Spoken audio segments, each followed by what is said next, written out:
Hi friends, இந்த வீடியோவில் நாம் இதை பற்றி பார்க்க போகிறோம்னா கார்த்திகை தீபம் சீரியல் ப்ரொமோவில் என்ன வீடியோவில் பார்க்க போகிறோம். சரி வாங்க வீடியோக்குள்ளே போகலாம்.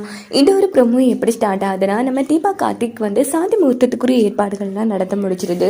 அப்படின்னு பார்த்து நம்ம கார்த்தியை வேலை விட்டு வந்ததும் உடனே நம்ம தீபா கிட்ட வந்து மைட்லேயும் மீனாட்சியும் சரி உங்கள் ஆள் வந்தாச்சு, ஸோ நீங்கள் இனி கவனிக்க வேண்டியதுதான் அப்படின்னதும் தீபா வந்து அந்த இடத்துல வைக்கப்படுறாங்க.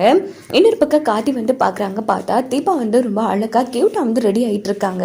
என்னங்க இன்னைக்கு வித்தியாசமா ரொம்ப அழகா இருக்கீங்க அப்படின்னு கேட்டது. சார் அதெல்லாம் இருக்கட்டும், உங்ககிட்ட ஒரு முக்கியமான விஷயம் பேசணும். என்ன விஷயம்? ஆமா நீங்க போறீங்களே ஃபேக்டரி, அங்க இருக்கிற முதலாளி வந்து லேடி தானே அப்படின்னு கேட்குறாங்க. ஆமா அதுக்கு என்ன? ஆமா அவங்க அழகா இருப்பாங்களா? ஆமா ரொம்ப அழகா இருப்பாங்க. என்னது ரொம்ப அழகாவா? ஆனா ஒண்ணுங்க, எனக்கு ஒருத்தங்க இருக்காங்க, அவங்கள விட அழகு கம்மிடா அப்படின்னு காட்டி சொன்னதும், என்னது உங்களுக்குன்னு ஒருத்தர் இருக்காங்களா? ஆமா யாரு இது? இங்க பாருங்க, என்னங்க இது வேலை விட்டு வந்த என்ன வச்சு இவ்வளோ கேள்வி கேட்டுட்டு இருக்கீங்க? எனக்கு டைம் ஆச்சு, நான் ஃப்ரெஷ் ஆக போறேன். அப்படி உங்களுக்கு தெரியும்னா போங்க, போய் கண்ணாடியிலேயே பார்த்துக்கோங்க அப்படின்னுட்டு கார்த்தி வந்து கியூட்டா ஸ்மைல் பண்ணிட்டு போறாங்க.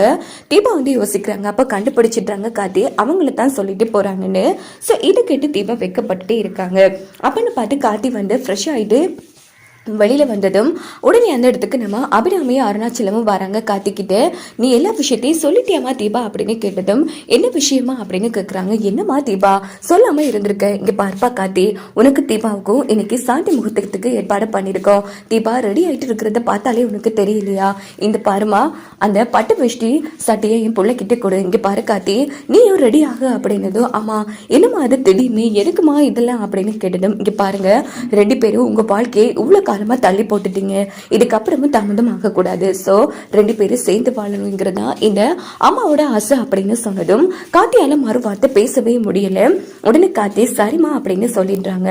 தீபா என்னம்மா பார்த்துட்டு இருக்க, ட்ரெஸ் எடுத்து கொடு அப்படின்னு சொன்னதும், அதை கார்த்திக் சார் இன்னும் சாப்பிடவே இல்லையே, சாப்பிடட்டுமே அப்படின்னு சொன்னதும், சரிம்மா சாப்பிட்டு முடிச்சதும் வந்து பட்டு வேஷ்டி எடுத்து கொடுத்துரு அப்படின்னுட்டு அபிராமி அங்கிருந்து போயிடுறாங்க. கார்த்தி என்ஜாய்டா அப்படின்னு அருணாச்சலமும் கிண்டல் பண்ணிட்டு போறாங்க. என்னங்க இவங்க இப்படி பண்ணிட்டு இருக்காங்க, நான் என்னதான் பண்ணுவேன் சார், அத்தை ஏற்பாடு பண்ணிட்டாங்க, அவங்கள இடத்துக்குனால எதுவுமே பேச முடியல அப்படின்னதும் உடனே நம்ம கார்த்தி யோசிச்சுட்டு இருக்காங்க. எனக்கு புரியுது சார், எங்கால சவால் மீனாட்சி அண்ணியோட வாழ்க்கை வந்து கேள்விக்குறியில இருந்துட்டு இருக்கு. இந்த மாதிரி சூழ்நிலையில நமக்கு வந்து இதெல்லாம் அவசியமா? அதான உங்களுக்குள்ள எழுந்திருக்கிற கேள்வி.